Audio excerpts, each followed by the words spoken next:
발병하는 분명한 이유 이렇게 되어 있거든요. 여기 보면은 암 발병률이 출산율을 앞질렀다라고 얘기를 하고 있어요. 그래서 전에는 구경도 못했던 아이들의 아토피가 등장했고 알레르기도 급증했다. 근데 아무도 원인에 대해서는 궁금해하지 않고 책임도 지지 않는다 이렇게 얘기를 하거든요. 그래서 이 변화를 얘기할 수 있는 원인 세 가지가 이제 세 가지 중에 한 개다 이렇게 얘기를 하고 있거든요. 첫 번째가 뭐냐면 유전자가 급변했다. 그리고 두 번째가 병원균이 돌연변이를 일으켰다. 그리고 세 번째가 환경이 급변했다 이에요. 그래서 사실은 여기서 얘기하는 것처럼 한 유전자가 그렇게 급변하는 경우는 굉장히 드물다라고 얘기를 하거든요. 그리고 그것도 나쁜 방향으로 사실은 유전자가 급변할 수는 없다라고 얘기를 하고 두 번째는 병원균이가 돌연변이를 일으킬 수 있겠지만 역시 가능성이 굉장히 희박하다라고 얘기를 해요. 근데 이제 세 번째로 환경이 급변했을 가능성은 굉장히 높다라고 얘기를 하고 있거든요. 사실은 저희도 다 느끼고 있는 것 같아요. 진짜 주변에 예전만큼 물이나 공기나 이런 것들이 뭔가 문제가 많이 되고 뉴스가 계속 올라오는 것들을 사실 우리가 알고 있잖아요. 그래서 사실은 환경 문제가 굉장히 심각하다라는 것들을 사실 피부로 굉장히 느끼고 있는 시점인 것 같거든요. 그래서 여기를 보면은 먼저 문제가 되는 게 뭐냐면은 사실은 미세먼지예요. 사실 요즘에는 코로나 때문에 이제 미세먼지에 대한 얘기는 하진 않지만 코로나 이전에는 저희가 마스크를 미세먼지 때문에 쓰고 그랬었잖아요. 여기 보면 미세먼지가 문제가 되는 것이 그 안에 들어있는 납이나 알루미늄 같은 중금속 때문에 문제가 된다라고 얘기를 해요. 그래서 이 중금속은 뇌에 들어오면 뇌에 염증을 일으키고 몸에 이렇게 돌아다니면서 염증을 일으킨다라고 얘기를 하거든요. 근데 얘가 왜 문제가 되냐고 하면은 글라이포세이트라는 거 혹시 들어보셨는지 모르겠어요. 그게 우리 과일이나 야채에 이렇게 묻어있는 질초제거든요. 근데 얘네들이 어떤 기전이냐면은 우리 땅 속에 있는 무기질이나 이런 영양소들을 걔네들이 딱 이렇게 움켜쥐고 있는 거예요. 그래서 이 영양소들을 얻지를 못한 잡초들이 말라 죽는 원리거든요. 이 글라이포세이트가. 근데 이 글라이포세이트가 우리가 제대로 씻어서 먹지 않으면 우리 몸에 들어와서도 똑같은 역할을 한다라고 생각을 하시면 돼요. 이게 무슨 말이냐면은 안 그래도 배출이 어려운 중금속을 몸에서 딱 쥐고 놓아주지 않기 때문에 얘네들이 우리 몸에 계속 돌아다니면서 계속 염증을 일으키는 게 굉장히 심각한 문제라고 생각을 하시면 되는 거예요. 그리고 두 번째가 뭐냐면은 GMO라고 들어보셨을 거예요. 그래서 관심 있는 분들은 이 부분에서 사실 많이들 알고 계실 텐데 유전자 조작 식물이거든요. 그래서 이 구글링을 이렇게 해보면 이 GMO에 관련해서 부작용 사례들도 사실 굉장히 많이 나오고 또 그런 데에 비해 모르시는 분들은 GMO 처음 들어보는데 이렇게 사실은 생각을 하실 수도 있어요. 근데 여기 보면은 GMO의 규제가 일본이나 유럽에 비해 느슨하다라고 되어 있어요. 그래서 저는 처음에 이 GMO에 대한 것들을 알게 되었을 때 저희 나라가 이 GMO 표기를 제대로 하지 않고 있고 소비자가 알 권리인데도 불구하고 표기를 제대로 하지 않고 있다라는 부분에서 사실 굉장히 많이 놀랐었거든요. 그래서 이 부분에서는 사실은 유튜브라든지 구글링을 한번 해보시면은 되게 좀 도움이 많이 되실 것 같고요. 그리고 세 번째로는 너무 어린 나이에 예방접종을 통해서 알루미늄과 같은 중금속이 체내에 유입된다. 라고 얘기를 하고 있고 네 번째가 모유나 분유를 통해서 MSG의 주성분인 글루탐산을 섭취하게 되는데 이게 아이들의 뇌에 굉장히 유해하게 작용을 할 수 있다라고 얘기를 하고 있어요. 그래서 굉장히 많은 지금 환경의 변화들이 일어나고 있지만 이렇게 크게 이렇게 한 네 가지 정도 얘기를 하고 있거든요. 그래서 오늘 이제 뒷부분에서 얘기할 부분은 MSG에 대한 부분이에요. 그래서 여기를 보면은 이제 여기 보면은 이런 환경 변화로 인해서 사실은 가장 피해를 많이 보는 게 아이들이라고 얘기를 하거든요. 그래서 실제로 대한민국 자폐 증가율이 지금 세계 1위로 높다라고 지금 얘기를 하고 있어요. 그래서 여기 보면은 발달 통계 이렇게 보면 실제로 뿐만 아니라 이 자폐증뿐만 아니고 아토피, 알레르기, 천식, 소아당뇨, 소아암 모두 발맞춰서 함께 증가했다. 근데 이게 모두 다 우연의 일치라고 여기고 구렁이 담 넘어가듯 하면 될까라는 부분에 대한 문제점을 제기를 하고 있거든요. 그래서 여기 보면은 이제 MSG에 대한 부분이 조금 설명이 나와요. 그래서 알고 계시겠지만 MSG가 한때는 진짜 몸에 나쁜 거야. 그 먹으면 안 돼. 이랬다가 갑자기 또 괜찮아. 이렇게 다큐멘터리에서 이때까지 누명을 썼었어. 괜찮아. 뭐 이렇게도 얘기를 했었다가 그럼 이제 우리들은 뭐가 맞는 거지? 어떻게 해야 된다는 거지? 약간 이런 부분에서 대한 얘기거든요. 그래서 여기 보면 대한민국에서 MSG가 겪었던 운명을 실로 기구하다. 한때는 건강을 위협하는 화학식품 첨가물의 대표주자로 오욕의 세월을 보냈지만 지금은 존재하는 안전한 물질로 인식되면서 드라마틱한 반전으로 명예회복을 노리고 있다라고 얘기를 하거든요. 그래서 왜 옛날에는 안 좋았는데 지금은 괜찮다라고 얘기를 하냐면요. MSG가 자연식품에 존재하는 글루탐산이 분자 구조학적으로 별 차이가 없다라는 거예요. 무슨 말이냐면 MSG가 이 자연 물질에도 있으니까 우리가 이거를 같이 먹는 거에 문제가 없어. 이렇게 얘기를 하는 거거든요. 근데 여기에서 중요한 부분이 뭐냐면 뇌 신경학적으로 들여다볼 필요가 있다라고 얘기를 해요. 그래서 얘네들이 우리 뇌에 어떻게 작용을 하는지에 대한 설명이거든요. 그래서 여기 보면은 글루탐산이 실제로는 다시마, 쇠고기, 버섯, 굴 등에 들어가 있는 아미노산으로 실제로 그 분자 구조는 같다라는 말로 이렇게 했을 때 틀린 말은 아니다라고 이제 얘기를 하고 있거든요. 근데 여기 보면 이제 글루탐산이 어떤 역할을 하냐면은 자연 물질에서도 우리가 섭취를 했을 때 뇌 발달에 굉장히 중요한 역할을 하는 물질 중에 하나예요. 그래서 우리가 아이들이 어릴 때는 여기 보면은 막 걷지도 못하고 말도 못하고 막 이렇게 된 그 상태에서 이걸 점점 발달을 하게 되잖아요. 막 말을 하고 뭐 걸어 다니고 운동을 하고 근데 그때마다 그 중요한 순간마다 글루탐산이 올라갔다 내려갔다가 하면서 뇌의 신경다발들을 연결하는 역할들을 이 글루탐산이 하거든요. 그래서 이게 굉장히 정밀하게 프로그램된 스케줄에 따라서 이루어진다는 거예요. 그래서 이 뇌의 발달에 굉장히 중요한 부분인데 그래서 여기 보면은 갓 태어났을 때는 말도 못하고 뭐 걷지도 못하고 보지도 못하고 듣지도 못했던 아이들의 불완전했던 청각, 시각, 운동 신경들이 완성되어 가는 역할에 있어서 이 글루탐산이 굉장히 중요한 역할을 하고 있다라고 얘기를 하는 거거든요. 근데 여기에서 문제가 뭐냐면 잘못된 시기에 너무 많은 글루탐산이 분비되거나 과다한 글루탐산에 노출되면 뇌신경을 연결하는 데 문제가 생긴다는 거예요. 그래서 어린아이들이 이런 MSG가 많이 들어가는 음식들을 먹었을 때 뭐가 좋아, 나빠? 어떤 부분이 안 좋은데? 라고 했을 때 사실은 그 뇌 부분에서 굉장히 조금 많은 부분에 좀 치명적일 수 있다는 거죠. 그래서 가벼운 문제로는 집중력 장애, 학습 장애, 언어 발달 장애, 행동 발달 장애, 반항, 위험한 행동, 학교 생활 적응 등에 대한 장애가 있을 수 있고 심각한 문제로는 정신분열증, 강박장애, 중독, 폭력적 성향, 장살 중독, 불안증, 우울증 등을 들 수 있다라는 거예요. 그래서 사실은 그 실제로 학습 장애 아동 중에서 뇌가 발달하는 중요한 시기에 글루탐산이 굉장히 과도하게 노출된 경우들을 볼 수가 있대요. 그래서 사실은 우리가 가장 조금 이게 뭐라 그러지? 조심해야 되는 시기가 언제냐면 임신 후기와 생후 첫 2년간 이 글루탐산이 많이 노출되지 않게끔 이렇게 우리가 부모님들이 케어를 해주는 게 사실 굉장히 중요하다라고 얘기를 하고 있거든요. 그래서 여기 보면은 글루탐산이 지나치게 노출된 아동은 학교에 들어가서 복잡한 공부를 시작하면 어려움을 경험한대요. ADHD라든지 막 이런 집중력 이런 부분에서 뇌에 관련된 부분에서 어려움을 겪을 수 있다라고 얘기를 하거든요. 그래서 사실은 이 MSG가 아이들한테 굉장히 좀 많은 영향을 끼치는데 이후에 보면은 어른들한테도 그것뿐만 아니고 많은 영향들을 끼친다는 얘기를 하고 있어요.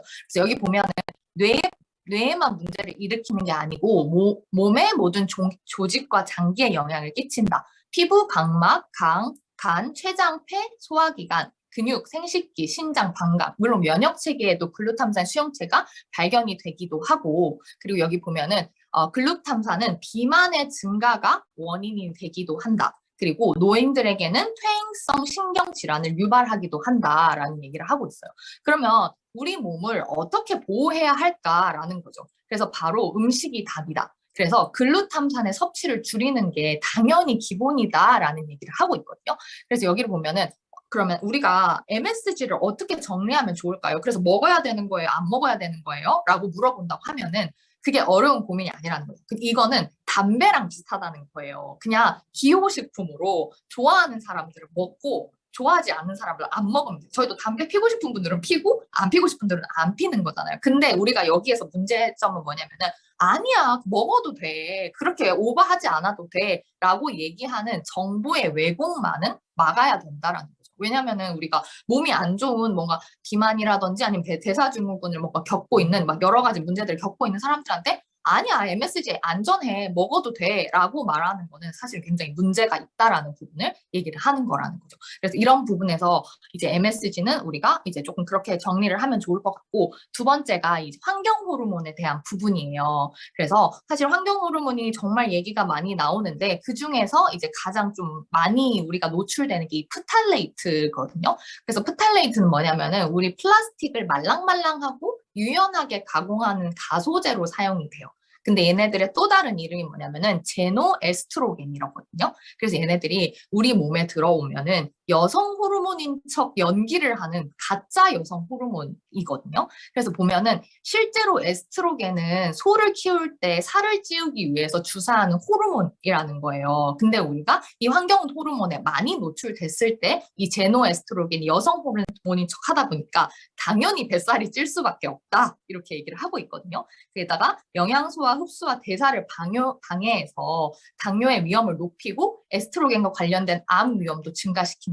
유방암, 자궁암, 난소암, 전립선암, 고환암 모두 예전에 비해 발생 빈도가 늘어난 암이다. 꼭 암이 아니어도 요즘 여성들은 예전에 비해 자궁 내막증도 흔하고 난소나 자궁에도 혹이 잘 생긴다 이렇게 되어 있거든요. 사실 요즘에 보면은 젊은 여성분들 중이거나 아니면 30대, 40대, 50대 분들 중에서 자궁에 혹이 있다라는 부분에 대해서 막 진짜 얘기를 많이 하고 막 적어도 한 개는 다 있는 거야 막 이런 식으로도 사실 얘기하시는 분들이 막 다 있으시더라고요. 근데 사실 이런 부분에 있어서 크게 연결되어 있는 부분들이 사실 이 프탈레이트 환경 호르몬 부분이거든요. 그리고 또 많이 이슈되는 게 뭐냐면은 이제 아이들의 성조숙증 부분이잖아요. 그랬을 때 그 성조숙증 부분에서도 사실은 이런 플라스틱, 제노 에스트로겐이라고 하는 요게 이제 아이들 몸에 많이 누적이 됐을 때 얘네들이 이제 성호르몬인 역할을 하면서 그런 부분에서 문제가 될 수 있다는 부분들이 얘기가 많이 나와요.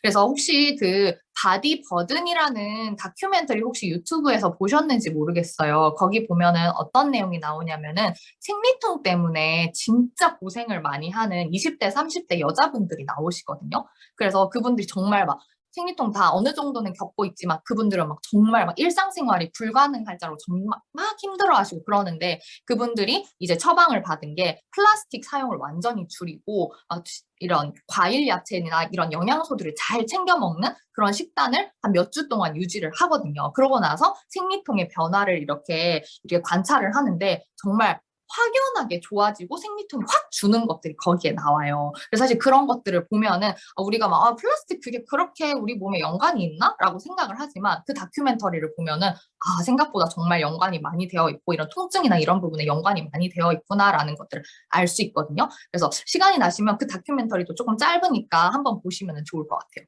그래서 여기 보면은 프탈레이트가 살을 찌우는 이유는 독성 화학 물질이 지방에 저장이 되기 때문이다. 그리고 엄청난 양을 이게 저장한다 이렇게 되어 있거든요. 근데 여기 보면은 안타깝게도 환경 호르몬의 가장 큰 문제는 피할 방법이 없다라는 것이다. 그래서 환경을 파괴하는 바람에 북극곰에서도 갑상선 저하나 골다공증 같은 인간의 질병이 발견이 된대요.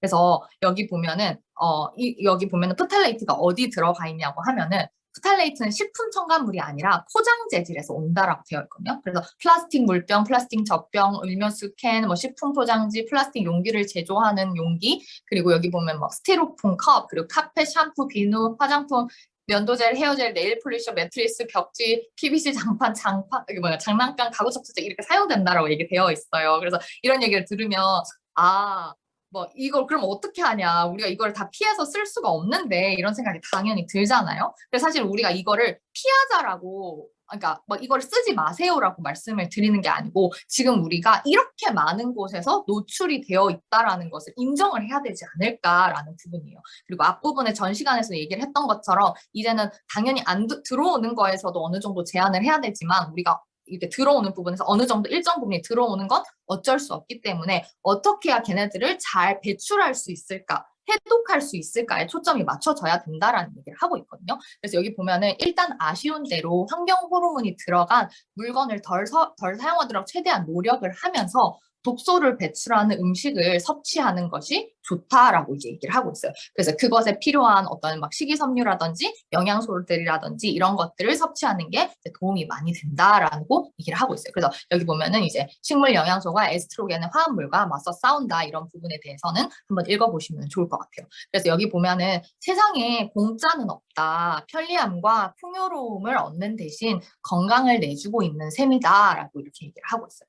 그래서 사실 이런 우리가 눈에 보이게 이렇게 바뀌는 이런 환경 호르몬들 때문에 이런 많은 변화들이 일어나고 있는 것들을 우리가 스스로 약간 좀 인지를 하고 문제 이거를 조금 바라봐야 되지 않을까 이런 얘기를 하고 있거든요. 그래서 식품 첨가물의 경우 나는 한 가지만 따져본다라는 거예요. 이거를 대체할 수 있는 식품이 있는가? 라고 하면은 있다면 굳이 그 식품 첨가물을 일부러 찾아 먹는 일은 없다. 식품 첨가물들이 세상에 탄생하는 이유는 오직 하나다. 값싸기 때문이고 원가를 낮추는 것은 기업의 관심사이지 우리 집 주방의 관심사는 아니기 때문이다. 이렇게 얘기를 하고 있습니다.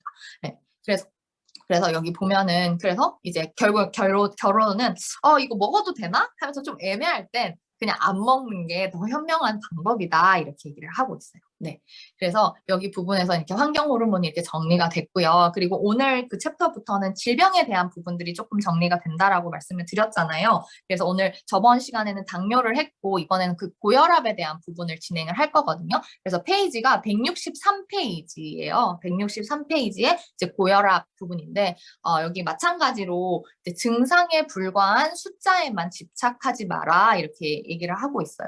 그래서 당뇨의 원인이 고혈당이 아닌 것처럼 고혈압의 원인 역시 높은 혈압이 아니다. 고혈당이 증상에 불과하듯 고혈압도 증상일 뿐이다. 이렇게 얘기를 하고 있어요. 그래서 고혈압은 명확한 원인이 존재하고 그 원인만 제거하면은 생각보다 쉽게 혈압을 낮출 수 있다라는 거죠. 그리고 사실 쉽고 어렵고를 따질 것이 아니라 원인이 되는 것들을 확인해서 삶에서 제거하는 것이 병원 치료와는 별개로 환자가 반드시 해야 할 일이다라고 적혀져 있어요. 그래서 고혈압 약을 먹는 것만이 치료가 아니고 사실 실질적으로 치료가 잘 되지 않죠. 그랬을 때 그게 아니고 환자 스스로가 왜 원인이 어떤 부분이 원인이 되는지를 파악을 하고 제거를 하고 이제 가족분들과 함께 노력을 해 나가야 된다는 부분이죠. 그러면 고혈압의 원인들로는 어떤 것이 있을까라고 하면은 첫 번째는 뭐냐면은 혈당이 여기 보면은 대사증후군 환자는 혈당이 높다라는 거예요. 그래서 혈당이 높다는 것은 피가 맑지 않다라는 뜻이죠. 그래서 우리 혈액이 이렇게 물은 이렇게 후 하고 불면은 저 끝까지 이렇게 날아가는데 끈적끈적한 피는 후 이렇게 불면은 이렇게 저 끝까지 날아가지가 않잖아요. 그래서 마찬가지로 우리 몸 입장에서도 피가 너무 끈적끈적한 거예요. 그러다 보니까 혈류의 저항이 강하다 보니까 온몸 구석구석까지 산소와 영양소를 전달하려면은 더 큰 압력이 필요해서 이렇게 더 이렇게 펌핑을 많이 하는 거거든요. 그래서 이렇게 숫자가 올라가는 건데 이 끈적끈적한 거는 생각하지 않고 어떻게 보면 이 숫자만 낮추고 있는 부분에 대해서 문제를 얘기를 하는 거거든요. 그래서 보면은 이렇게 압력이 더 필요하다. 자연히 혈압이 더 올라갈 수밖에 없다. 또한 혈당 수치가 높다는 것만으로도 교감신경이 자극되어서 혈압이 올라간다. 이렇게 얘기를 하는 거예요. 그리고 두 번째가 뭐냐면은 살이 쪄도 혈압이 올라간다라고 얘기를 하고 있어요. 그래서 우리 몸에 500g의 살이 찌면은 3kg 이상의 혈관이 더 필요로 한대요.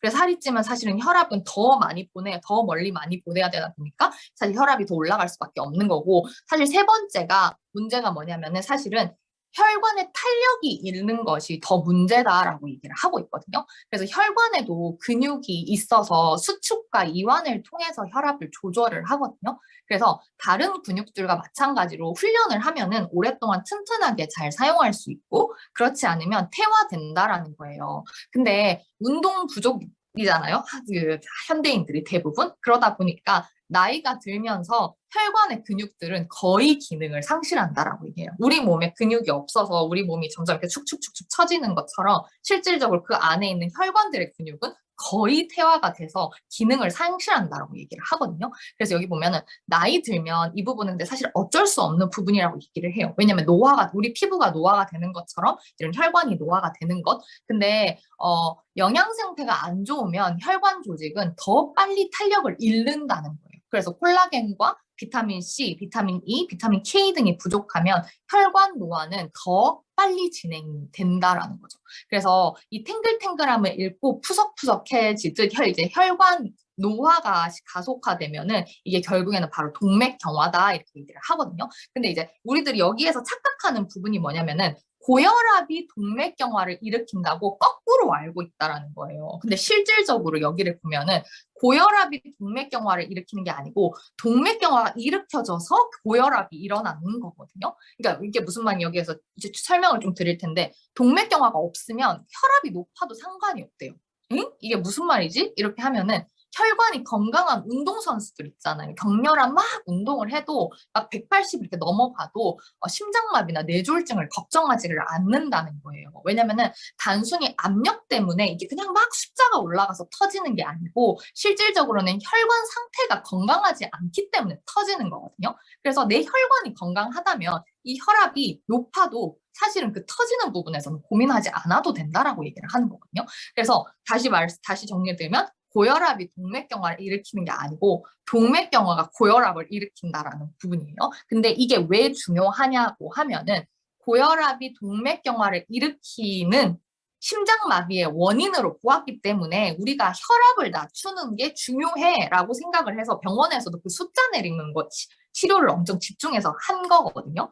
그리고 실제로 병원에서도 여전히 그렇게 처방을 받고 있다는 거죠. 근데 이게 완전히 거꾸로 가는 것이어서 혈압약을 아무리 먹어도 심장마비나 뇌졸중은 줄어들지 않고 있다는 거예요. 사실 당뇨에서도 그랬잖아요. 우리가 합병증이 문제여서 그 당뇨약을 먹는 거였는데 실질적으로 대규모 연구를 해본 결과 합병증이 줄어들지 않았죠. 그러면 또 우리가 그러면 약을 왜 먹는 거지? 약간 이런 생각을 하게 되는데 고혈압도 마찬가지라는 거예요. 우리가 약을 먹으면은 뇌졸중이나 심장마비가 괜찮지 않을까 생각을 하는데 그게 아니라는 부분에서 줄지 않는 거여서 그러면 또 내가 약을 왜 먹는 거지? 약간 이런 부분에서 생각을 이제 하게 된다라는 거죠. 그래서 여기 보면은 몸은 허튼 짓을 하지 않는다라고 얘기를 해요.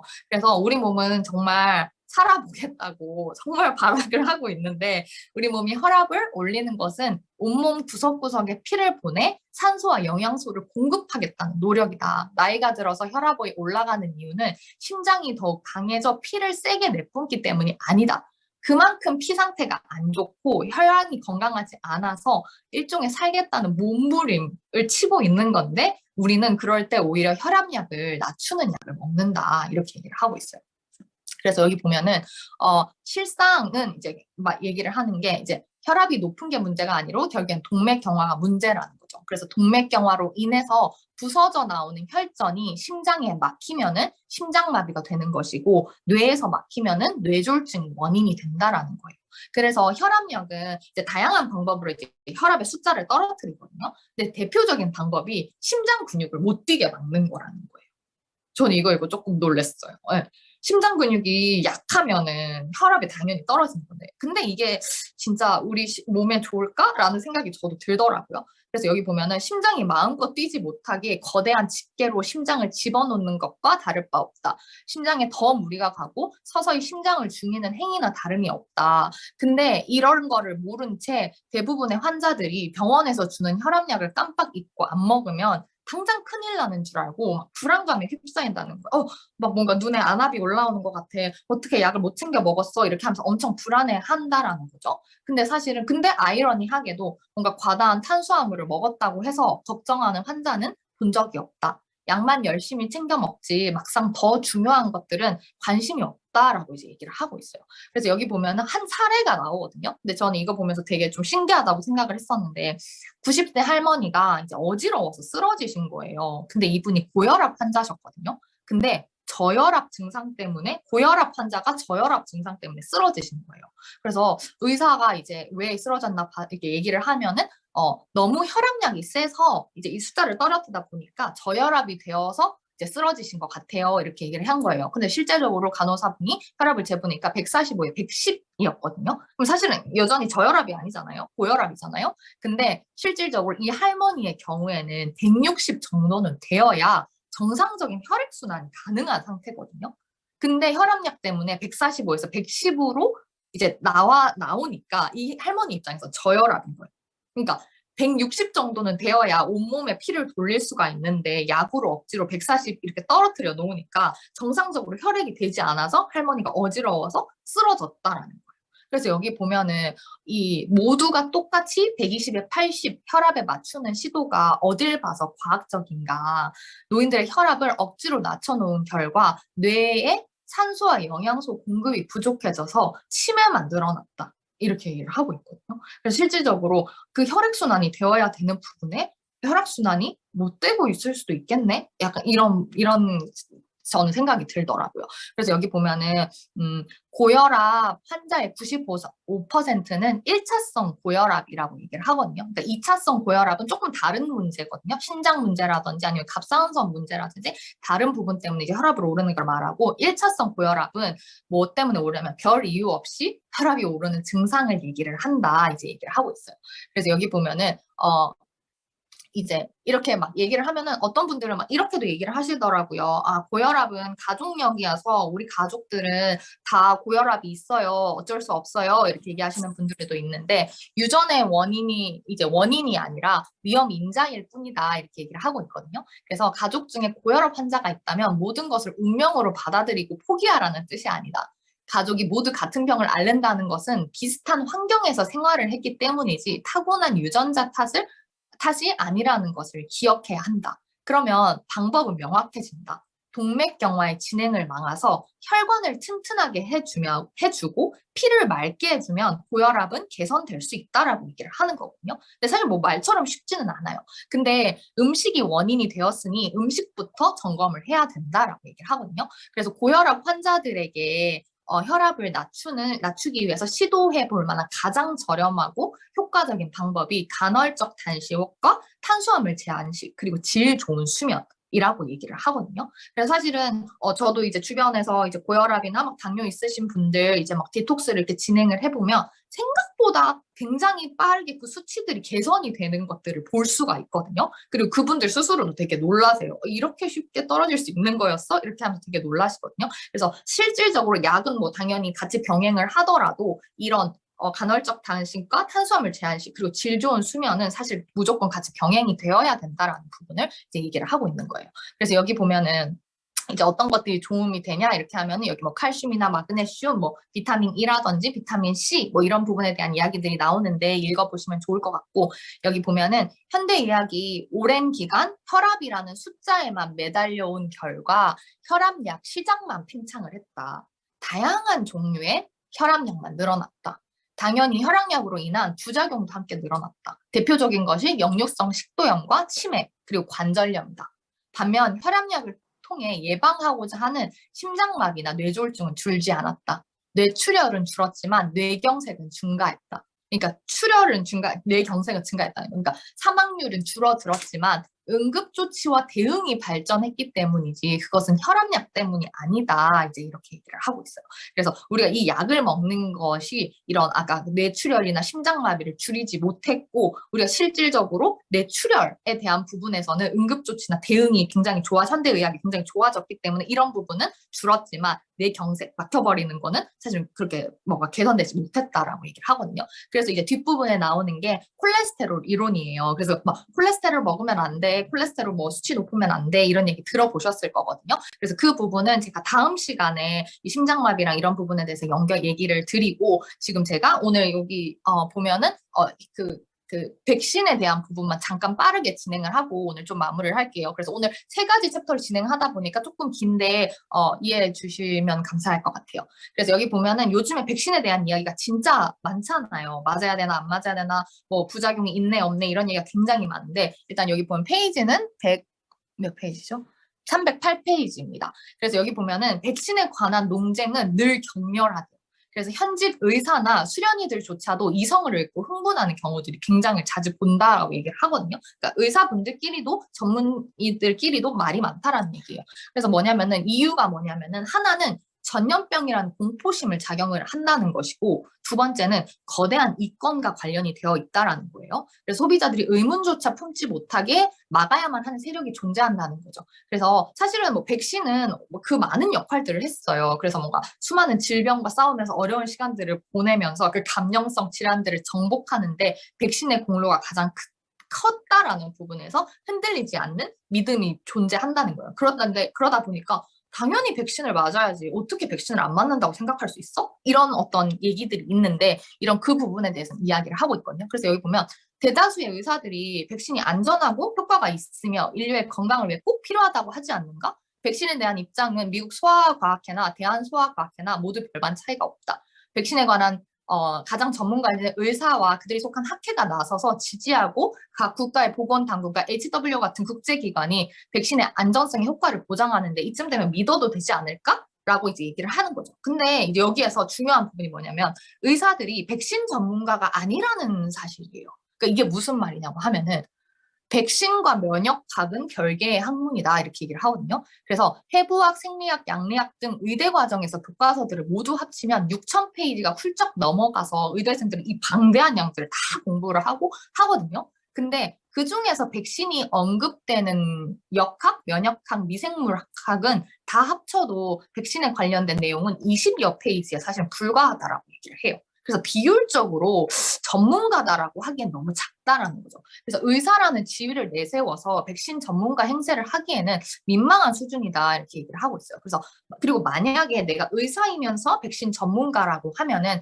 강압적으로 백신 접종만을 강요하는 것이 아니라 논란이 될 만한 정보가 나왔을 때 백신의 부작용을 신속히 알아보고 환자편에 서서 실질적인 도움을 줄 수 있어야 한다라는 거죠. 그러니까 백신이 안전하니까 무조건 접종할 것을 강요하고 부작용에 대해서 얘기해주지 않는다면 그거는 세일즈맨이다 이렇게 얘기를 하는 거거든요. 그래서 실질적으로 모든 의사들이 백신을 지지하는 것은 아니라라고 얘기를 하고 있어요. 그래서 여기 보면은 뭐 미국 통합의학학회 그리고 미국 항노화학회, 뭐 미국의 기능의학회 이런 의사분들은 뭐 그 부분에 대해서 의문점을 가지고 있다라고 얘기를 하는 거거든요. 그래서 이 부분에서 이제 얘기가 되는 부분이 뭐냐면은 이 부분인 것 같아요. 그러니까 그러니까 제가 이 부분에서 얘기를 하는 건 백신을 맞는 게 맞다, 안 맞다, 이런 부분에 대한 이야기를 하는 게 아니라는 얘기예요. 그래서 여기 보면은 최근 들어서 그 얘기를 들어보셨을 거예요. 집단 면역. 그래서 백신 그거 나는 안 맞고 싶은데 좀 부작용이나 이런 부분이 불안해서 안 맞으면 안 되나? 이렇게 생각을 하면은 주변에서 집단 면역 때문에 맞아야지 이렇게 얘기를 하신단 말이에요. 사회적 책임을 져야지 이렇게 얘기를 한단 말이에요.